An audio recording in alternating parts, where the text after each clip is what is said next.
Good afternoon. Today we have with us Mr. Neelakantan Venkataraman, who is the Vice President and Global Head of Cloud and Edge Business at Tata Communications. Good afternoon, sir. Thank you for being here with us today. And thank you for giving us this opportunity for an exclusive interaction with the APAC Media and CXO Media team.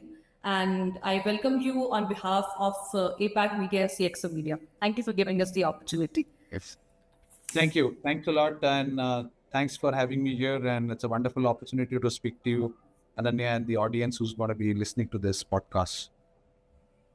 Thank you, sir. If I have to tell you briefly about what we do at APAC Media and CXO Media. So, editorially at APAC Media, we do in depth coverage of governance, BFSI, education, healthcare, and technological initiatives that are being undertaken. And CXO Media is an initiative of APAC Media where we do the same kind of interactions with the CXO leadership and the technology leadership for the enterprise and the industry sector.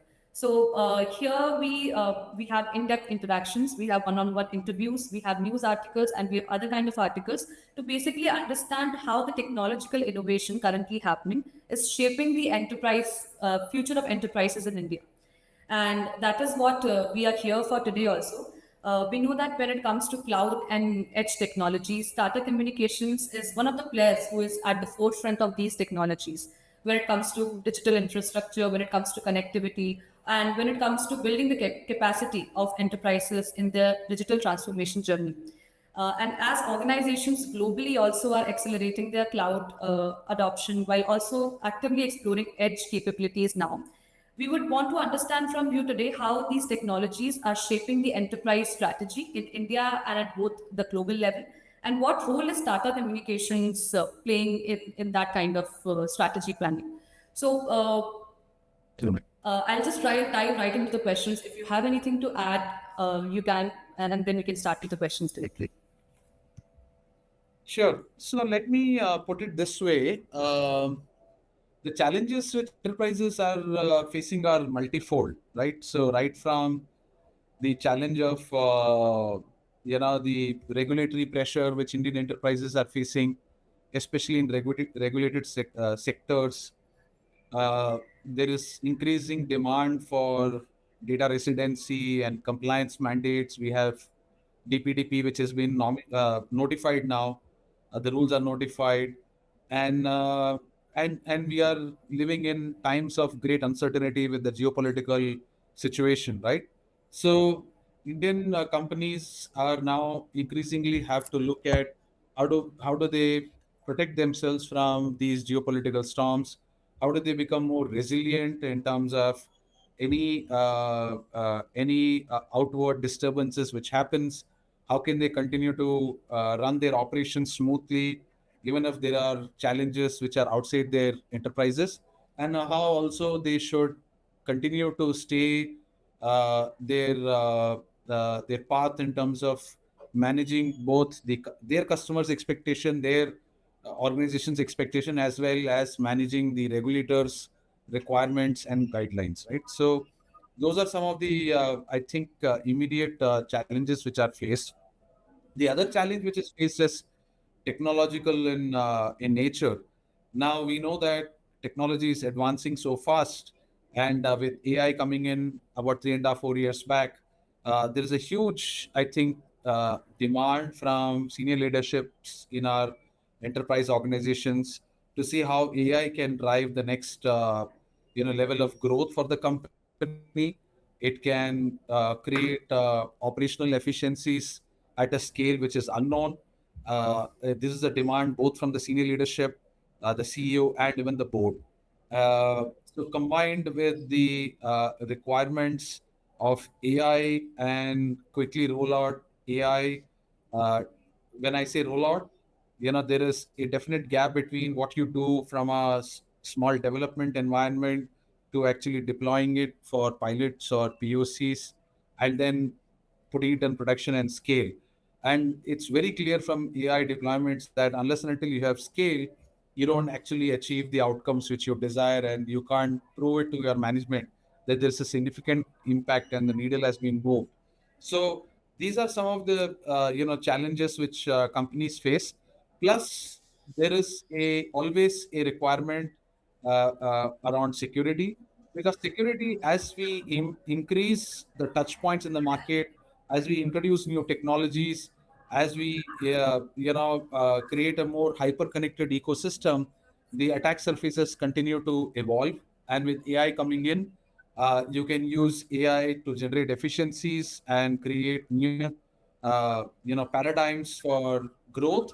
But at the same time, you can use the same technology to actually create disruptive security situations for our enterprise customers and for the society as a whole. When I say enterprise customers, please also include government and other non-government organizations which are also impacted by these technologies. And therefore, our enterprise customers have to be always at the forefront of defending themselves through the technology. So what Tata Communications does, at least I'm speaking for my portfolio, which is the cloud AI and edge portfolio, we have a robust end-to-end full stack architecture based portfolio, which ensures full I think cloud and data sovereignty for our customers, unifying the underlying infrastructure, network, security, and it's overlaid with a beautiful set of managed services which is provided by us.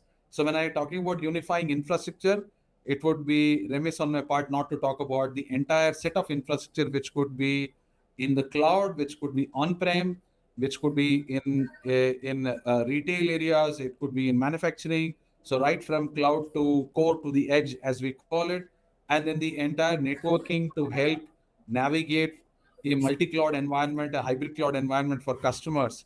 And this network is owned by us, and therefore we are able to provide the right kind of SLAs for our customers. We have a full stack security solution, which is also baked in along with our cloud portfolio. And as I said, a very well, I think managed, provisioned managed services, which is backed by a 24 by 7 global center for us, whether it's a NOC and SOC center or it is our managed services center based out of Chennai. This all come together beautifully for our customers to offer an end-to-end stack. And then the cloud IaaS platform is built for compliance, data residency, and regulatory requirements. As I said, specifically regulatory requirements for our government customers, for our BFSI customers. And then we've added recently, from an infrastructure point of view, we also added NVIDIA powered GPUs for our customers to be able to train, fine tune, inference at scale. This is for helping them with scalable AI use cases. And on top of it, we've recently launched, I'm very proud to announce on this forum that we recently launched AI Studio, which is a comprehensive set of PaaS platform as a service offerings on top of our GPU cloud, which helps our customers build use cases in a matter of days, if not weeks. Earlier, it used to take months. Now we have brought it down to days and even hours. We have demonstrated in the recently concluded AI Summit that you can build a use case start to finish within a day.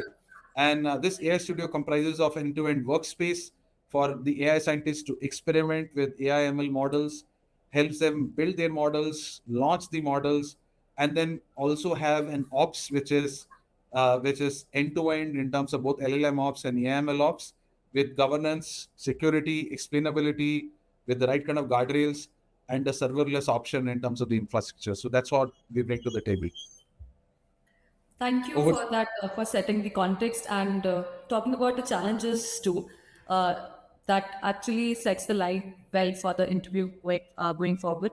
I think you have already answered the question. My first question was that what are the current services and what kind of services, both cloud and edge, that you are currently providing to your customers?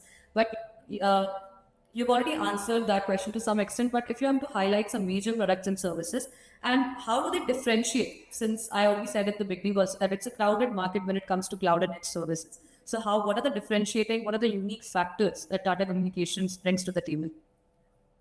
Sure. So I will peel the, I talked about our products and services at a high level. So our product is called Vayu Cloud, and in Vayu Cloud we have three sets of distinct offerings, but which are well I think integrated in terms of the process and the workflows. So we have a complete multi-tenanted public cloud offering, which is called our Vayu Cloud. In that offering, we have both the IaaS and the PaaS offerings.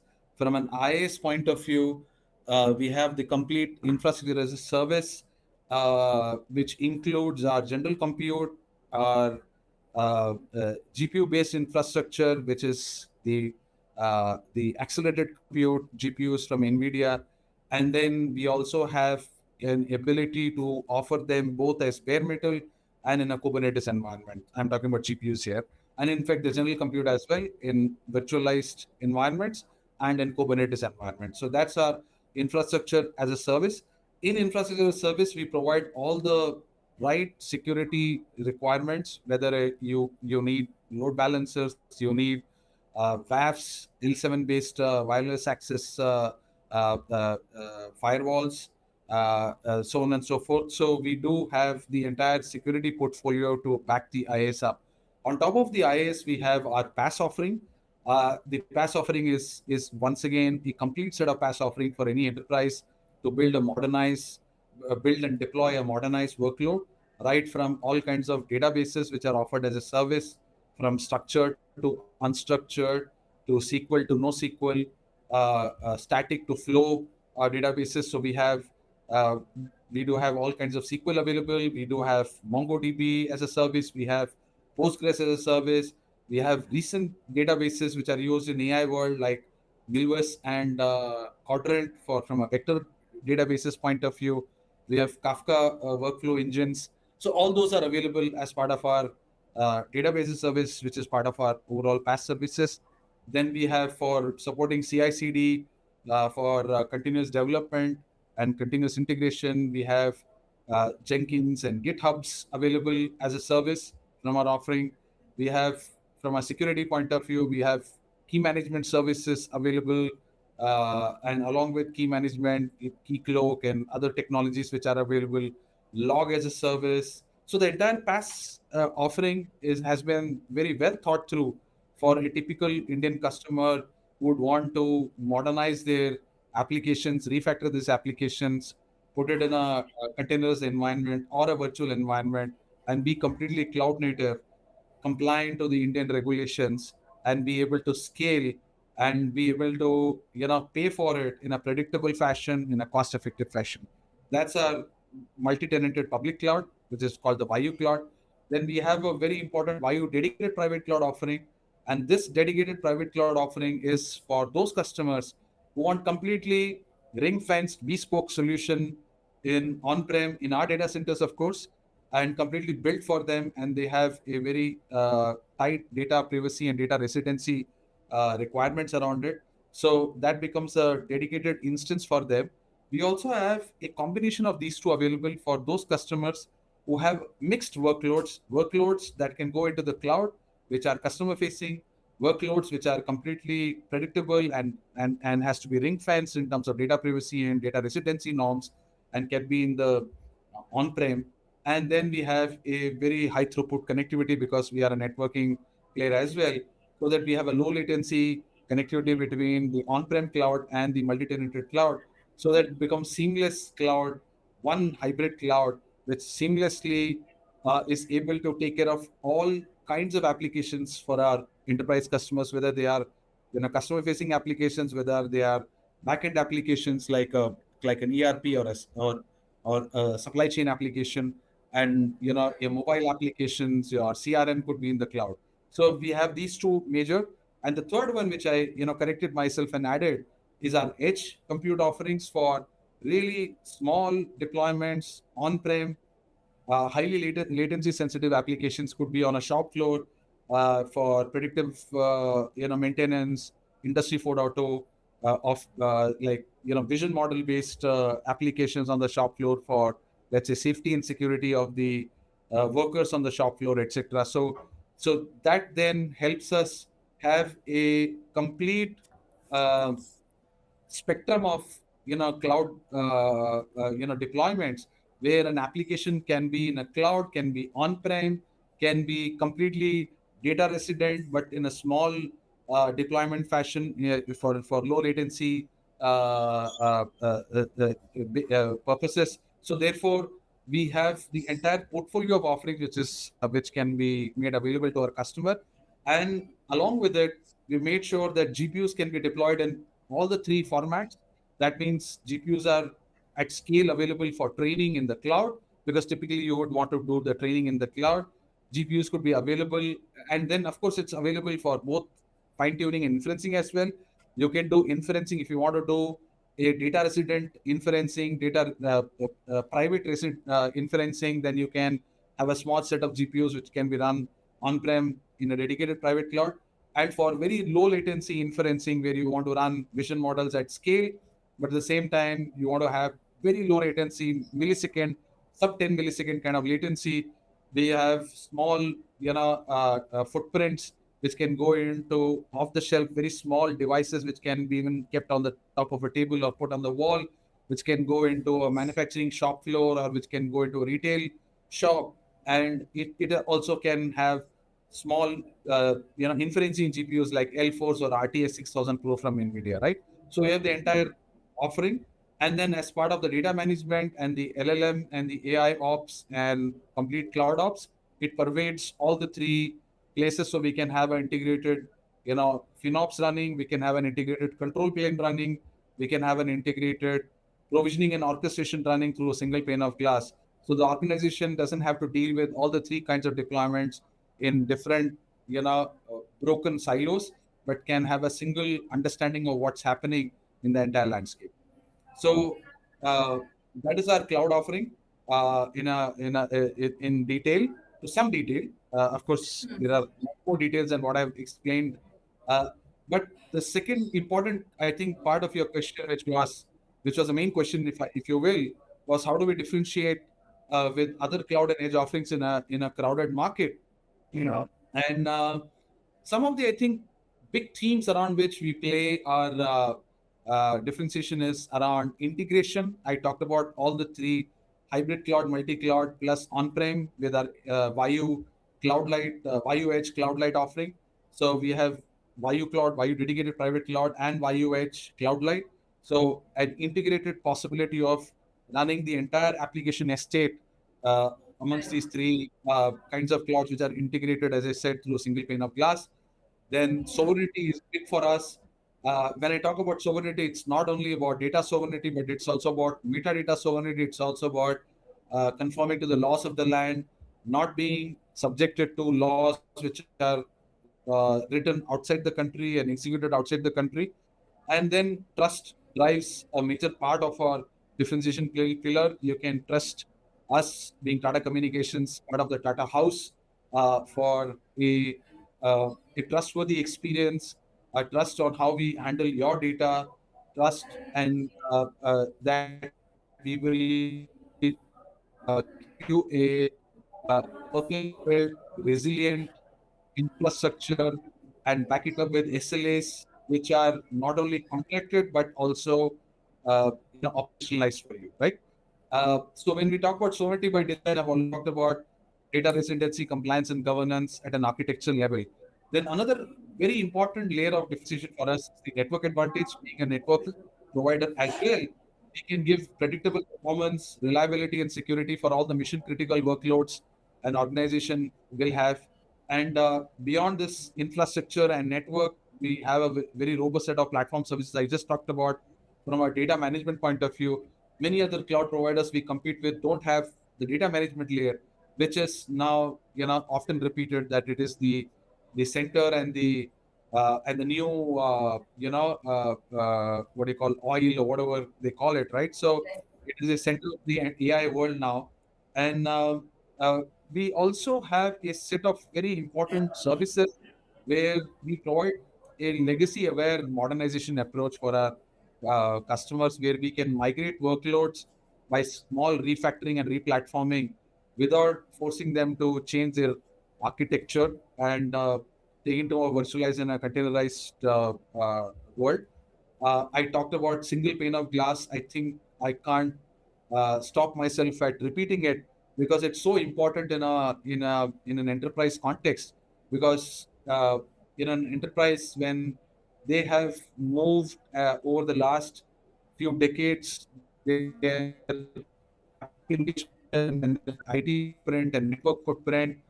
They would have moved from one generation to another generation, creating islands of data, islands of infrastructure. But we truly, are able to move beyond that and create a single, a single substrate, if you will, through which you can orchestration domain, close any plane of datas, and manage your entire IT estate in a seamless way. And we have introduced now AI ops into that and make sure that customers can extract more, even more value with less number of, I would say, work people put in.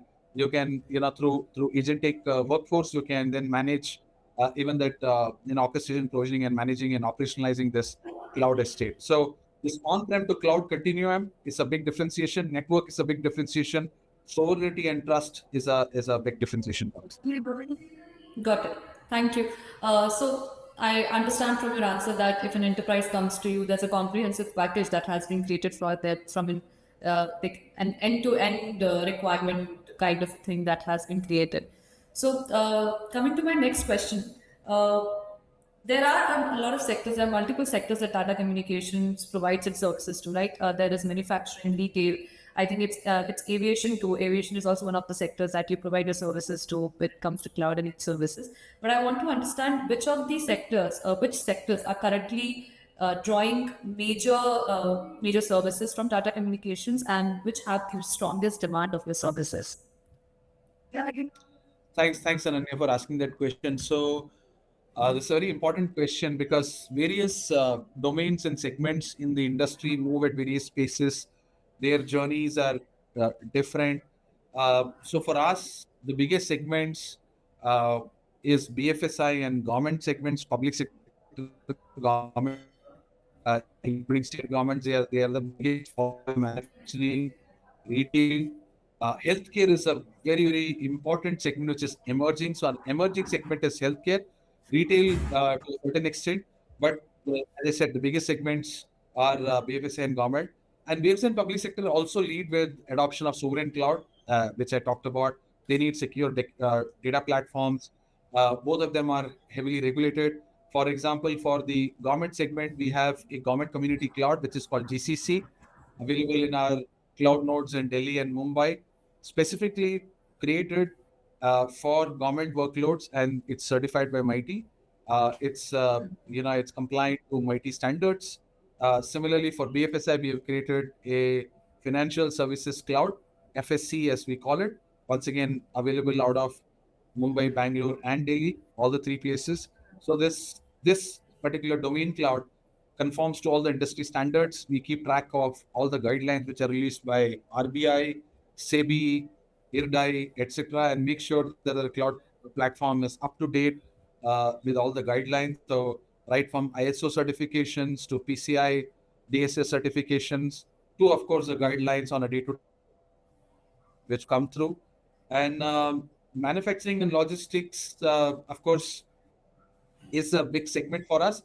Our edge computing comes and plays a key role in terms of addressing the manufacturing segment for, as I mentioned earlier, automation, predictive maintenance, and operational efficiencies and real-time analytics. Similarly for retail and healthcare, as I said, now with a lot of telehealth coming in, with AI getting embedded in a lot of the healthcare domain, including radiology, including distant health,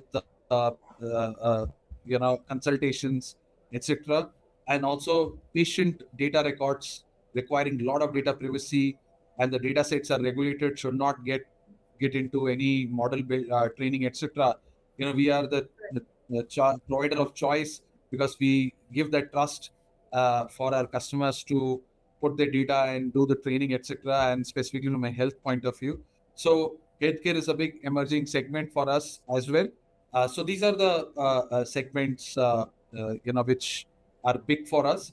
We are closely tracking. I think you talked about airline industry, if I'm not wrong, airline and transportation, and media and gaming and OTT. So these are some of the I think, emerging segments, but the ones which I mentioned earlier are the ones which are big for us. Got it. Okay, understood. Uh, I understand from what I have read that Tata Communications provides its cloud and services to both global as well as Indian customers. So, according to you, how does the needs of the global as well as the Indian customers differ? What is the difference that you notice in the needs of these the customers that come from global sectors and from Indian segments? Sure. I think some of the answer which I'll give might overlap with the first question, because I talked about how enterprises are changing in India, and I specifically was talking Yes. about Indian enterprises. So there is a lot of regulatory pressure for sure. I think regulations are becoming more strict. We are becoming more data aware. DPDP is coming up. So suddenly the enterprises, which and from a cloud point, I'm specifically talking about from a cloud point of view, were not regulated that much, are now regulated. They face strict data residency norms. Compliance mandates are increasing on a regular basis. And then also from a requirements of Indian enterprises are slightly different, because not slightly different. I think it's pretty different from global, and maybe the global guys are going to follow the Indian enterprises. Over a period of time, Indian enterprises have started saying that, you know what, I can't live with this unpredictable pricing. I can't, at the end of the month, discover how much I need to pay for my cloud services, right? So they want more predictability, and they want these pricing to be Indian rupee denominated, not dollar denominated, because in an uncertain world, you also have a lot of fluctuations in the dollar to rupee conversion, and other currency basket conversions as well. So they want more predictability in terms of pricing. Of course, cost effective. Which customer wouldn't be want to cost effective? But Indian enterprises, typically Indians have been demanding, extreme cost efficiencies when they work with partners like us. Then also from a sector specific point of view, I talked about some of the regulations in the BFSI segment. So those are some of the, I think, differences and nuances when Indian customers want to work. And also Indian customers expect, uh, for that cost efficiency, a same set of SLA standards, uh, which is good and bad for both for us, because we have to maintain the highest levels of service excellence, and have a very cost effective delivery of the services, while that in internationally you will get some premium for your services if you're providing those kind of SLAs. So it puts definitely pressure on us to keep our margins, etc. But we completely understand why Indian enterprises require that kind of or expect those kind of high level of standards from us. So we continue to deliver that for them. Understood. Okay. Next, I want to understand is that you also mentioned in your introductory note, and we know that AI is being integrated into almost everything now, and cloud and edge technologies are no different. And now there are emerging technologies like IoT and other technologies. So, how is Tata Communications integrating AI and IoT or any other emerging technology when it comes to ensuring scalability or connectivity or security for its customers? Yeah, I think thanks for asking this question once again, Ananya. So uh, we have, over the last 5 years, we've constantly moved and transformed ourselves as per the evolving digital landscape. And very proud to say that we have moved from just a core connectivity provider to today a unified digital fabric provider, which can not only deliver world-class cloud services, cloud and edge services and AI, but can provide you secure connectivity.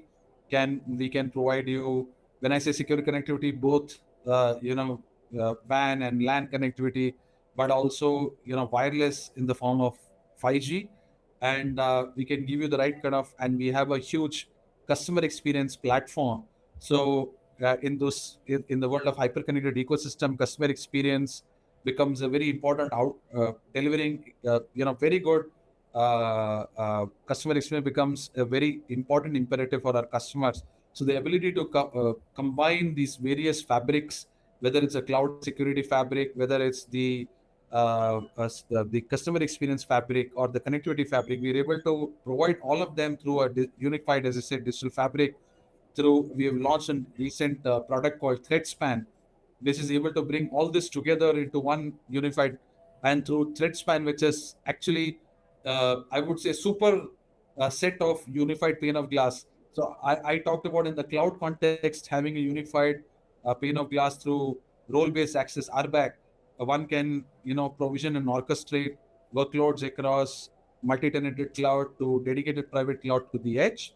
Now imagine this whole thing on steroids, which is the ability for ThreadSpan to not only do the cloud part, but also be able to orchestrate all the security elements, whether those are the SD-WAN elements, those are the WAF elements, and then also be able to orchestrate or networking components, whether those are switches and routers. So the ability to do this and provide uniform connectivity through with multiple cloud and other application environments, I think that's where we have really advanced and pushed the envelope for our customers. Specifically from a 5G point of view, we are providing deterministic connectivity and continuous telemetry to unlock automation for our customers. And this is particularly very relevant in the Industry 4.0 context, in the edge context, which I mentioned earlier. So it's a very powerful combination to get the 5G, wireless 5G, which provides you high speed connectivity, low latency, combined with ultra low latency edge computing. I think that's it's a game changer for our customers. Okay, understood. My last question to you is that going forward, how you see the future of cloud technology as well as edge technology in India specifically? Do you see one technology taking over the another, or will both go hand in hand? And how does Tata Communications plan its strategy going forward with respect to both these technologies? Yeah. So, I think maybe the framing of the question, it's not cloud and edge are I would say brothers in arms, as in they're going to complement each other. Edge is not going to replace the cloud. In fact, edge is going to be complementing cloud in a big way. As I mentioned earlier, from an AI point of view, will be training in the cloud and inferencing at the edge. And with billions and billions of devices, our phones carrying agents and endpoints of models, etc. So inferencing will happen, but all these will get trained through huge data sets in the cloud or fine-tuned in the cloud. So there is no dichotomy in that understanding. From a cloud world, I'm going to speak specifically from the cloud point of view. I think it's going to move from lift and shift environments to outcome-based environments. It will be moving. Our customers are going to move beyond simple migration to saying that, okay, you're going to migrate this from on-prem or this cloud to that cloud, but what are the outcomes you're going to drive for me beyond just saying that, okay, you're going to deliver some cost savings for me, right? How are you going to integrate the AI and weave AI into it? How can I have a very firm understanding of how this platform is behaving? How can I drive intelligence out of this platform, etc.? So towards this, I recall what Gartner said, that by 2028, there will be many organizations which will have significant dissatisfaction with the current cloud, and it will be suboptimal, etc., with uncontrolled costs. So I think the shift will happen now, so that the number of organizations which are going to be dissatisfied by 2028 are going to be less. So we are all seeing the trend. As a major cloud provider, we're seeing the trend where focuses on the sovereign hyper-connected ecosystem-led cloud than just infrastructure, which is just optimizing costs and making it more predictable, which I said is a major demand of enterprises. I'm not shying it. So those will become hygiene elements. But on top of it, on top of the SLA, on top of trust, on top of predictable pricing, cost-efficient, stack, what are the outcomes you can going to generate through AI? I think that's going to be the next game changer for us. Okay. Thank you so much, Mr. Neel. Thank you for giving us the time, and it was wonderful interacting with you. Thank you for giving us very comprehensive answers for all the questions. And thanks so much. Thank you for being here with us. Thank you, Ananna.